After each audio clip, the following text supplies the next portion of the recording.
निपुण भारत अंकुर अभ्यास पुस्तिका भाषा हिंदी कक्षा 4। आज हम सप्ताह 5 का दिवस 1 से लेकर 6 तक का अध्ययन करेंगे। सप्ताह 5 का दिवस 1। इस चित्र के अनुसार मौखिक चर्चा करनी है, जैसे यह चित्र किसका है, किस मंत्रालय का है और मंत्रालय किसके पास है। यह किस विद्यालय की बाल कैबिनेट है। बाल कैबिनेट में आप कौन सा मंत्री पसंद करेंगे। बाल कैबिनेट के कौन कौन से कार्य होते हैं। पठन बोध पढ़िए। तेज धूप में जब राहगीरों का गला प्यास के कारण सूखता है, ऐसे में छोटी सी प्याऊ सबकी प्यास बुझाती है। चौराहे या किसी मोड़ पर मटके रखकर उन पर गीला कपड़ा डालते हैं ताकि पानी देर तक ठंडा रहे। हर आने जाने वाले को ठंडे जल से राहत मिलती है। कहीं पे बाबा, कहीं पे माई जल पिलाते हैं। जब जल की बूंद बूंद कीमती है, प्यास बुझाना बहुत बड़ा पुण्य है। पानी को व्यर्थ न बहाएं, क्योंकि जल ही जीवन है। लिखित भाषा विकास। पहला प्रश्न, लोगों का गला प्यास से कब सूखता है। उत्तर, लोगों का गला प्यास से तेज धूप से सूखता है। प्रश्न 2, मटके पर गीला कपड़ा क्यों लपेटते हैं। उत्तर, मटके पर गीला कपड़ा इसलिए लपेटते हैं ताकि वह ज़्यादा देर तक ठंडा रहे। उपयुक्त पठन बोध में से किन्हीं दो पंक्तियों का सुलेख लिखिए। तेज धूप से जब राहगीरों का गला प्यास के कारण सूखता है। निम्नलिखित वाक्यों के अक्षरों में छुपे खाने की 6 चीज़ों के नाम ढूंढिए, उन्हें रेखांकित कीजिए और लिखिए। लता प्राइमरी 3 लाभ। यहाँ पर इमरती है। ये जलेबीज कौन लाया। जलेबी। जब से बड़े भैया आए हैं सब खुश हैं। सेब। उसके गांव का नाम लपेड़ा है। पेड़ा। बर्फीली हवाएं चल रही हैं। बर्फी। गुलाब जामुन खाना पसंद करता है। गुलाब जामुन। यहाँ पर ये जो 6 खाने की चीज़ों को ढूंढा है, उन्हें यहाँ लिखना है। शब्द वाक्य पठन लेखन विधि। प्रश्न 1, ऊपर दिए गए शब्दों को उचित खाली स्थान में लिखिए। गांव के लोग काम धंधे की तलाश में शहरों में जाते हैं। खालिस्तान मत। यहाँ आलस्य आएगा। का कुछ काम ना होगा। 26 जनवरी राष्ट्रीय त्यौहार है। कोई आपस में नहीं लड़ेगा। इन शब्दों के लिए एक एक वाक्य लिखिए। प्याऊ। गर्मी में रास्ते पर प्याऊ लगाया जाता है। राहगीर। थका हुआ राहगीर पेड़ की छाया में बैठ गया। पनघट। राधा पनघट से पानी भरकर ला रही है। पुण्य। भूखे को भोजन कराना पुण्य का काम है। निम्नलिखित शब्दों की वर्तनी शुद्ध कीजिए। यहाँ शब्दों को गलत लिखा गया है, हमें यहाँ सुधार कर लिखना है, जैसे उद्योग, प्याऊ, निश्चित, बच्चे, अधिकारी, पुण्य, त्योहार, संस्कार। धारा प्रवाह पठन एवं समझ। पिंकू अपनी दादी जी के साथ गली से जा रहा था। उसके एक पत्थर से ठोकर लग गई।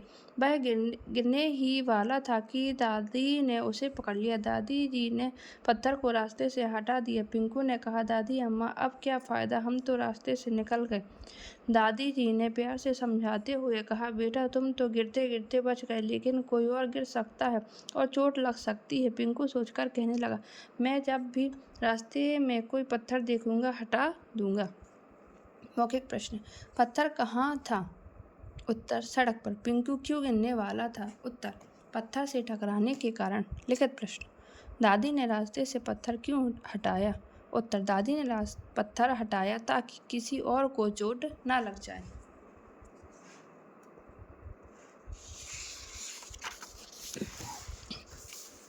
स्वतंत्र लेखन। पोस्ट कार्ड पर अपने मित्र के लिए 2 वाक्य और पते का स्थान पर उसका पता लिखिए। यहाँ अपने मित्र के लिए 2 वाक्य लिखिए। प्रिय मित्र, तुम कैसे हो। इस गर्मियों की छुट्टी में तुम मेरे घर जरूर आना। पाने वाले का पता 2, राहुल कुमार, मकान नंबर 25, विकास नगर, दिल्ली। स्वतंत्र पठन। स्वतंत्र पठन। बचपन जीवन का सबसे मज़ेदार समय होता है। बच्चों को खेलने कूदने के सबसे अधिक अवसर बचपन में ही मिलते हैं। बच्चों के मन में कोई भेदभाव नहीं होता। बच्चे सबको प्रिय लगते हैं। मौखिक प्रश्न। कौन सबको प्रिय लगते हैं। दूसरा, बच्चों का मन कैसा होता है। लिखित प्रश्न। बचपन की 2 विशेषताएं लिखिए। उत्तर, बचपन सबसे मज़ेदार समय होता है। दूसरा, बचपन में बच्चे खेलते कूदते हैं। सप्ताह 5 का दिवस 2। चित्र पर चर्चा के लिए प्रश्न। इस चित्र को बच्चों को दिखाना है और उनसे मौखिक चर्चा करनी है। यह चित्र कहाँ का है। आपको इसमें क्या क्या दिख रहा है? गुब्बारे वाला हक्का बक्का सा खड़ा क्यों दिख रहा है? चित्र में सब कुछ अस्त व्यस्त दिख रहा है। ये किसकी वजह से हुआ होगा? सोचकर बताइए, चित्र देखकर बताइए, सबसे ज़्यादा मदद की ज़रूरत किसे है? यदि आप वहाँ होते तो आप उसकी मदद किस प्रकार करते? पठन बोध पढ़िए। आपने अक्सर अम्मा को अनाज रखते समय मेरी सूखी पत्तियां डालते देखा होगा। ऐसा करने से अनाज में कीड़े नहीं लगते। इसी प्रकार संदूक में गर्म कपड़ों के बीच मेरी सूखी पत्तियां रख देने से गर्म कपड़ों में कीड़ा नहीं लगता। एक बात और बताता हूँ कि जब मच्छर आपको परेशान करने लगे तो आप मेरी सूखी पत्तियां जला दें, मच्छर भाग जाएंगे। लिखित भाषा विकास। प्रश्न 1, उपयुक्त पठन बोध गद्यांश में किस पेड़ की पत्तियों की बात की गई है? उत्तर, नीम की सूखी पत्तियों की बात की गई है। दूसरा, अनाज को कीड़ों से बचाने के लिए कौन से घरेलू उपाय किए जाते हैं? उत्तर, अनाज को कीड़ों से बचाने के लिए नीम की सूखी पत्ती डालते हैं। प्रश्न 3, नीचे लिखे वाक्यों में से पेड़ों के नाम ढूंढिए और लिखिए। आज आम सभा होने जा रही है। आम का पेड़। मेरी बात सुनकर अंबर गदगद हो गया। बरगद। जब से बड़े भैया आए हैं सब खुश हैं। सेब। राजेश नीमच गया। नीम। अरे पप्पी, पल भर तो ठहर जाओ। पीपल।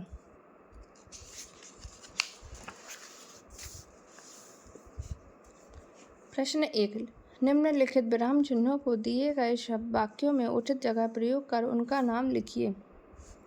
विस्मय आदि बोधक चिन्ह, प्रश्नवाचक चिन्ह, उद्धरण चिन्ह। पहला, जून के बाद कौन सा महीना आता है? प्रश्नवाचक चिन्ह। प्रभा पड़ रही है, पूर्ण विराम। विजय अल्प विराम। आकाश और अनवर जा रहे हैं, पूर्ण विराम। उद्धरण चिन्ह।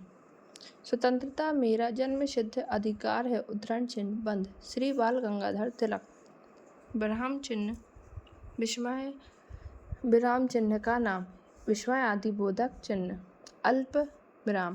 प्रश्नवाचक। उदाहरण। प्रश्न 2, मत और नहीं शब्दों को दिए गए वाक्यों में उचित स्थान पर प्रयोग कीजिए। झूठ मत बोलो। हमें दूसरों की वस्तुएं बिना पूछे नहीं उठानी चाहिए। धारा प्रवाह पठन पढ़िए। बहुत समय पहले किसी मनुष्य ने पत्थरों को इकट्ठा कर रगड़ा और आग पैदा की। इस प्रकार उसने लाभदायक खोज की, परंतु हम उस मनुष्य का नाम नहीं जानते। पहले मनुष्य खोज में एक स्थान से दूसरे स्थान पर पैदल जाता था। काफ़ी समय पश्चात किसी ने पहिए का आविष्कार किया, जिसका आजकल साइकिल, कारों, बसों आदि में उपयोग किया जाता है। मौखिक प्रश्न, मनुष्य ने आग की खोज किस प्रकार की? दूसरा, गद्यांश में किस किस खोज की बात की गई है? लिखित प्रश्न, मनुष्य एक स्थान से दूसरे स्थान पर क्यों जाता है? उत्तर, मनुष्य खोज में एक स्थान से दूसरे स्थान जाता है। स्वतंत्र अभ्यास। आज का समाचार। 74वां गणतंत्र पर्व आज देश में उत्साहपूर्वक मनाया गया। दिल्ली के मुख्य समारोह में महामहिम राष्ट्रपति श्रीमती द्रौपदी मुर्मू के द्वारा राष्ट्र ध्वज फहराया गया। प्रश्न 1, हमारे देश के वर्तमान राष्ट्रपति का नाम क्या है? उत्तर, हमारे देश के वर्तमान राष्ट्रपति का नाम द्रौपदी मुर्मू है।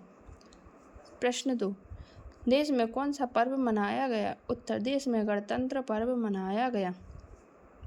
प्रश्न 3, गणतंत्र पर्व पर राष्ट्रपति ने क्या किया? उत्तर, गणतंत्र पर्व पर राष्ट्रपति ने राष्ट्र ध्वज फहराया। श्रुत लेख। शिक्षक द्वारा बोले गए शब्दों वाक्यों को लिखिए। गणतंत्र, मनुष्य, पत्थर, खोज, स्वतंत्रता। सप्ताह 5 का दिवस 3, मौखिक भाषा विकास। इस चित्र को बच्चों को दिखाना है और उनसे कुछ प्रश्न पूछने हैं, जैसे चित्र में आपको कौन कौन दिखाई दे रहा है? चित्र में किस ऋतु को दिखाया गया है? यदि यहाँ पेड़ नहीं होता तो क्या होता? आपको वर्षा ऋतु कैसी लगती है? क्या वर्षा से बचने के लिए पेड़ के नीचे खड़ा होना ठीक है? पठन बोध पढ़िए। किसी आश्रम में एक संत रहते थे। उन्होंने एक तोता पाला। वे तोते को रोज सिखाते थे, शिकारी जंगल में आता है, जाल फैलाता है, दाने का लोभ दिखाता, जाल में नहीं फंसना चाहिए। तोता रोज सीखता था पर उसे समझ नहीं सका। एक दिन शिकारी आया, दाना डाला और जाल फैलाया। वह तोता जाल में फंस गया था, पर उन वाक्यों को अभी भी बोल रहा था। संत ने तोते को फंसा देखा तो वे बड़े दुखी हुए। रट्टू तोते ने वाक्यों को रटा था, समझा नहीं था। लिखित भाषा विकास। पठन बोध अंश के आधार पर इन प्रश्नों के उत्तर लिखिए। इसके अनुसार हमें इन प्रश्नों के उत्तर देने हैं। पहला, तोता जाल में क्यों फंस गया? उत्तर, तोता संत की बातों को बिना समझे रटता था, इसलिए लालच में वह फंस गया। प्रश्न 2, संत तोते को जाल में फंसा देखकर दुखी क्यों हुए? उत्तर, संत इसलिए दुखी हुए क्योंकि तोता उनकी सीख को समझ नहीं पाया और जाल में फंस गया। निम्नलिखित पहेलियों के उत्तर लिखिए। पहला, आदि कटे तो सबको तारे, मध्य कटे तो सबको मारे, अंत कटे तो सबको मीठा, खुसरो बाको आँखों दीठा। उत्तर है काजल। पहली के उत्तर में आए शब्द के पहले अक्षर, बीच के अक्षर और अंतिम अक्षर को हटाकर बने शब्दों को लिखिए। जैसे पहला अक्षर हटा देंगे तो जल बनेगा, बीच का अक्षर हटा देंगे तो काल बनेगा और अंतिम अक्षर हटा देंगे तो काज बनेगा। प्रश्न 1, इन शब्दों के लिए एक एक समानार्थी पर्यायवाची शब्द लिखिए और वाक्य लिखिए। पेड़, वृक्ष, हमारे घर के सामने बड़ा वृक्ष है या पेड़ है। गहने, आभूषण, माँ ने आभूषण दिए। प्रश्न 2, उदाहरण के अनुसार क्रिया शब्द बदलकर लिखिए। जैसे ओढ़ का उड़ना, चल का चलना, उछल का उछलना, सो का सोना, पकड़ का पकड़ना, पढ़ का पढ़ना, खेल का खेलना, लिख का लिखना। प्रश्न 3, ऊपर दिए क्रिया शब्दों में से किन्हीं 2 क्रिया शब्दों का प्रयोग करते हुए वाक्य बनाकर लिखिए। पहला, राम रोज किताब पढ़ता है। बच्चे मैदान में फुटबॉल खेल रहे हैं। पढ़िए। अगर पेड़ भी चलते होते कितने मजे हमारे होते, बांध तने में उनके रस्सी, चाहे जहाँ कहीं ले जाते, जहाँ कहीं भी धूप सताती, उनके बीच हम छुप जाते, भूख सताती अगर अचानक, तोड़ मधुर फल उनके खाते। मौखिक प्रश्न, कविता को पढ़कर दोहराइए। बच्चों से इस कविता को पढ़कर दोहराना है। निम्नलिखित प्रश्न, कविता में से अपनी पसंद की एक पंक्ति छांटकर लिखिए। उत्तर, पेड़ अगर चलते होते कितने मजे हमारे होते। प्रश्न 2, अगर पेड़ चलते होते तो मजे क्यों होते? उत्तर, अगर पेड़ चलते होते तो बहुत मजे होते क्योंकि हम उनके साथ खेलते, उन्हें अपने साथ ले जाते। स्वतंत्र पठन, चित्र देखकर कहानी लिखिए। इन चित्रों के द्वारा बच्चों से कहानी को लिखवाना है। चिड़िया ने एक प्यारा घोंसला बनाया, उसमें उसने अंडे दिए, अंडों से 2 प्यारे बच्चे हुए। चिड़िया उनको दाना लाती और उन्हें उड़ना सिखाया। वे तीनों बहुत खुश रहते हैं। सप्ताह 5 का दिवस 4, मौखिक भाषा विकास। चित्र पर चर्चा के लिए प्रश्न, इस चित्र के द्वारा बच्चों से चर्चा करनी। चित्र में आपको क्या क्या दिखाई दे रहा? सुबह सूरज उगते समय आप सूरज में क्या क्या देखते हो? आपको उगता सूरज कैसा लगता है? आप सूरज निकलने का इंतज़ार कब करते हैं? ठंड के दिनों में सूरज ना निकले तो आप पर क्या असर होगा? पठन बोध पढ़िए। मोर भारत का राष्ट्रीय पक्षी है। यह अत्यंत सुंदर है। ज़्यादातर यह जंगलों में ही पाया जाता है। इसके पंख काफ़ी लंबे, सुंदर और रंगीन होते हैं। इसके सिर पर मुकुट जैसी खूबसूरत कलगी होती है और लंबी गर्दन पर सुंदर नीला मखमली रंग होता है। बादल घिर आने पर मोर बहुत मधुर आवाज़ करने के साथ साथ नाचता है। मोर कीड़े मकोड़े और सांपों को खाता है। मोर की आयु 25 से 35 वर्ष तक की होती है। उपर्युक्त पठन अंश के आधार पर इन प्रश्नों के उत्तर लिखिए। पहला, मोर के इन अंगों की क्या विशेषता है? पंख, सिर, गर्दन। पंख लंबे और सुंदर होते हैं। सिर पर मुकुट जैसे कलगी होती है। गर्दन पर सुंदर नीला मखमली रंग होता है। मोर हमारे लिए क्यों उपयोगी? यहाँ बच्चों से लिखवाना है कि मोर हमारे लिए क्यों उपयोगी है। मोर हमारा राष्ट्रीय पक्षी है। यह बहुत ही सुंदर होता है और यह कीड़े मकोड़ों और सांपों को खाता है। मोर का चित्र बनाइए, उसमें रंग भरिए तथा मोर आपको क्यों अच्छा लगता है 2 वाक्यों में लिखकर बताइए। यहाँ मोर का चित्र बनवाना है। और यहाँ वाक्यों को लिखवाना है। पहला, मोर के रंग बिरंगे पंख हैं। दूसरा, जब बादल होते हैं तो उसकी आवाज़ बहुत सुंदर होती है।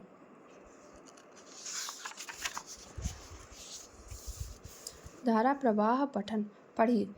गांव के सभी किसानों की खेती पूरी तरह वर्षा पर निर्भर थी। पुराने ढंग से खेती के कारण उन्हें गुजारे लायक उपज ही मिल पाती थी। अधिकतर किसानों को साल में कुछ समय मजदूरी करके अपना पेट भरना पड़ता था। राजेंद्र के पिता की स्थिति भी दूसरे किसानों से अलग ना थी।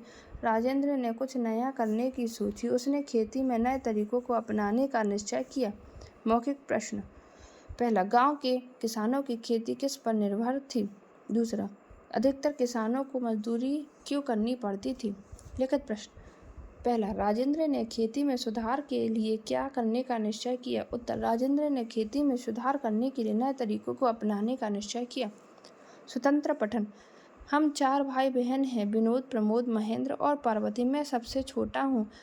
पहले घर पर बिजली नहीं थी। हमारे घर में उजाला करने के लिए लालटेन जलाई जाती थी। लालटेन मिट्टी के तेल से जलती थी। लालटेन का उजाला बल्ब जैसा होता था। लालटेन में एक गोल छोटा चक्का होता था जिससे लालटेन के उजाले को कम ज़्यादा किया जा सकता था। मैं बार बार ऐसा ही करना चाहता था। मैं जब भी ऐसा करता मेरे भैया विनोद मुझे ऐसा करने से रोकते थे। प्रमोद भैया कहते थे, बार बार चक्के को घुमाने से लालटेन की बत्ती गिर जाएगी और लालटेन बुझ जाएगी। रात को हम सभी भाई बहन लालटेन के उजाले में पढ़ाई करते थे। मौखिक प्रश्न। सभी भाई बहन रात को पढ़ाई कैसे करते थे? लिखित प्रश्न। मिट्टी के तेल से क्या जलती थी? उत्तर, मिट्टी के तेल से लालटेन जलती थी। शिक्षक द्वारा बोले गए शब्द सूत्र लिख। लालटेन, विनोद, चिड़िया, बच्चे, अंडे, चक्का जाम। सप्ताह 5 का दिवस 5। मौखिक भाषा विकास। चित्र पर चर्चा। क्या आपने घोड़ा देखा है? कहाँ घोड़ा? कहाँ? घोड़ा कैसा होता है? क्या आपने किसी प्रसिद्ध घोड़े की आवाज़ कहानी सुनी है? यदि हाँ तो कहानी सुनाओ। राजा महाराजा किस किस की सवारी करते थे? यदि आप घोड़ा दौड़ा पाते तो कहाँ कहाँ ले जाते? पठन बोध पढ़िए। चिंपांजी मनुष्यों के निकटतम जीवित रिश्तेदारों में से एक है जो अफ्रीका के घने जंगलों में पाया जाता है। इसकी आकृति मनुष्य से मिलती है। इसकी 4 टांगें होती हैं। यह अपनी पिछली 2 टांगों का प्रयोग चलने में तथा अगली 2 टांगों का प्रयोग भुजाओं के रूप में करता है। इसके दांत मनुष्य के दांत से थोड़े बड़े होते हैं। यह अपनी आँखों से चारों तरफ देख सकता है। इसके कान लंबे तथा रंग काला होता है। इसके चेहरे के चारों ओर का भाग सफ़ेद होता है। इसकी पूँछ नहीं होती। खड़े होने पर इसकी लंबाई 5 या 5.5 फीट होती है। इसकी औसत आयु लगभग 30 से 40 वर्ष होती है। लिखित भाषा विकास। पठन अंश के आधार पर इन प्रश्नों के उत्तर लिखिए। पहला, चिंपांजी अपने चारों टांगों का उपयोग किस प्रकार करता है? उत्तर, चिंपांजी 2 टांगों का उपयोग भुजाओं के रूप में तथा 2 टांगों का पैरों के रूप में करता है। दूसरा प्रश्न, चिंपांजी और मनुष्य में क्या समानता है? उत्तर, चिंपांजी मनुष्य के निकटतम जीवित रिश्तेदारों में से एक है। इसकी आकृति मनुष्य जैसी है। दिए गए वाक्यों में छुपे जानवरों के नाम खोजिए और लिखिए। पहला, मुकेश एक प्रसिद्ध गायक है। गाय। चूहे ने कहा, मौसी म्याऊं टकटकी लगाकर हमें देख रही हैं। चूहे। मैं किसी का दबेल नहीं हूँ। बैल। राजा ने कहा, सब करीब आओ। बकरी। माँ ने कहा, कुची ताला कहाँ है? चीता। गाय, चीता, चूहा, बैल, बकरी। अपने प्रिय पशु पक्षी के बारे में 5 वाक्य लिखिए। मेरा प्रिय पशु गाय है। गाय शाकाहारी जानवर है। यह मीठा और पौष्टिक दूध देती है। गाय के 4 पैर होते हैं। गाय हमारी माता है। धारा प्रवाह पठन पढ़िए। श्रवण कुमार तीर्थ यात्रा पूरी कर अयोध्या लौट ही रहा था, तभी यह घटना घटी। श्रवण कुमार अपने माता पिता के लिए पीने का पानी लेने नदी पर गया। वह अयोध्या के राजा दशरथ सरयू नदी के किनारे पेड़ के झुरमुट में छिप कर खड़े थे। उन्हें पानी में डब डब की आवाज़ सुनाई दी। उन्होंने इसे किसी जानवर की आवाज़ समझकर शब्दवेदी बाण चलाया। बाण किसी प्राणी को जाकर लगा। उन्हें एक चीख सुनाई दी। बात श्रवण कुमार को ही लगा था। मौखिक प्रश्न। श्रवण कुमार कहाँ से लौट रहा था? लिखित प्रश्न। अयोध्या के पास कौन सी नदी बहती है? उत्तर। अयोध्या के पास सरयू नदी बहती है। स्वतंत्र अभ्यास। पहला, बिजली से चलने वाले किन्हीं 5 उपकरणों के नाम लिखिए। पंखा, टेलीविजन, मिक्सी, बल्ब, फ्रिज। स्वतंत्र पठन पढ़िए। एक बार की बात है, रामपुर गांव की कक्षा 3 में पढ़ने वाला एक बालक मोहन खेलते खेलते घर से दूर चला गया। वहां पर मोहन ने देखा कि वह बिल्कुल अकेला है और आस-पास बहुत से पेड़ पौधे लगे हैं। कुछ तितलियां फूलों पर बैठी हैं, छोटी छोटी चिड़ियां पेड़ों पर गा रही हैं। उसे यह देखकर बहुत अच्छा लगा। एक छोटी सी गिलहरी मोहन के पास आई और उसके पैरों के पास बैठ गई। मोहन ने धीरे से उस पर हाथ फेरा। गिलहरी और मोहन आनंदित थे। लिखित प्रश्न। पहला, तितलियां कहाँ बैठती थी? उत्तर। तितलियां फूलों पर बैठी थी। सप्ताह 5 का दिवस 6। आओ दोहराएं। चित्र पर चर्चा के लिए प्रश्न। दिए गए चित्र में कौन दिखाई दे रहा है? ये क्या कर रहे हैं? सैनिक बनने के लिए क्या क्या होना चाहिए? सैनिक हमारे देश की सुरक्षा कैसे करते हैं? आप बड़े होकर सेना में भर्ती होना चाहेगी और क्यों? पठन बोध। कंचनपुर नगर के राजा का नाम धनंजय था। उसने अपने महल के पास एक सुंदर सरोवर बनवाया। सरोवर में सोने के पंखों वाले सुंदर हंस पाले गए। ये हंस महीने में एक बार सोने के पंख छोड़ते थे। मीठी आवाज में गीत सुनाकर राजा को खुश करते थे। कुछ समय बाद सोने के शरीर वाले बहुत सुंदर पक्षी वहां आ गए। हंसों ने चिढ़कर उन्हें जाने के लिए कहा। इस बात पर उनके बीच झगड़ा होने लगा। उनकी लड़ाई का कारण जानकर राजा को बहुत दुखी हुए। तभी एक बूढ़े हंस ने सरोवर के सभी पक्षियों को समझाया कि संसार के सभी प्राणियों को अपने जैसा समझना चाहिए। जो हमारी भलाई करे उसे कभी दुखी नहीं करना चाहिए। राजा तुम्हारी लड़ाई से दुखी हैं। झगड़ा छोड़कर अब हम लोग आपस में मिलकर रहें। बूढ़े हंस की बात मानकर सभी मिलकर रहने लगे। यह देखकर राजा बहुत खुश हो गया। लिखित भाषा विकास। उपयुक्त पठन के आधार पर इन प्रश्नों के उत्तर देने हैं। पहला, सरोवर में रहने वाले हंसों और बाहर से पक्षियों में झगड़ा का क्या कारण होगा? उत्तर। बाहर से आए सुंदर पक्षियों को देखकर सरोवर के हंस चिढ़ गए होंगे, इसलिए झगड़ा किया होगा। दूसरा, बूढ़े हंस ने क्या कहकर हंसों और पक्षियों को समझाया? उत्तर। बूढ़े हंस ने कहा कि सभी प्राणियों को अपने जैसा समझना चाहिए और मिलकर रहना चाहिए। उत्तर। इन पहेलियों के उत्तर खोजो। 3 अक्षर का मेरा नाम उल्टा सीधा एक समान जल है मेरा जन्म स्थान। जलज। 3 अक्षर का मेरा नाम उल्टा सीधा एक समान जल यात्रा है मेरा काम। जहाज। 2.5 अक्षर का मेरा नाम उल्टा सीधा एक समान रोशनी देना मेरा काम। उत्तर है बल्ब। 3 अक्षर का मेरा नाम उल्टा सीधा एक समान पूरी तलने में आता काम। उत्तर है डालडा। 5 अक्षर में लिखी जाती उल्टी सीधी एक सी दिखती मैं केरल में बोली जाती। उत्तर है मलयालम। धारा प्रवाह पठन पढ़िए। एक गांव में बूढ़ी स्त्री रहती थी। उसका नाम दयावती था। वह गांव से निकलने वाले राहगीरों को भोजन कराती थी। राहगीर जो देते वह उसी से गुजारा करती। एक रात 4 चोर आए। चोरों को घर में कुछ न मिला। वो भूख से तड़प रहे थे। उसने उन्हें गर्म भोजन बड़े प्रेम से खिलाया। यह देख चारों का मन बदल गया। चोरों ने पैसे देना चाहा। दयावती ने मना कर दिया। उसने कहा कि ये पैसे आपकी मेहनत के नहीं हैं। आप मेहनत करके लाओगे तो मैं ले लूँगी। इस पर वे मान गए।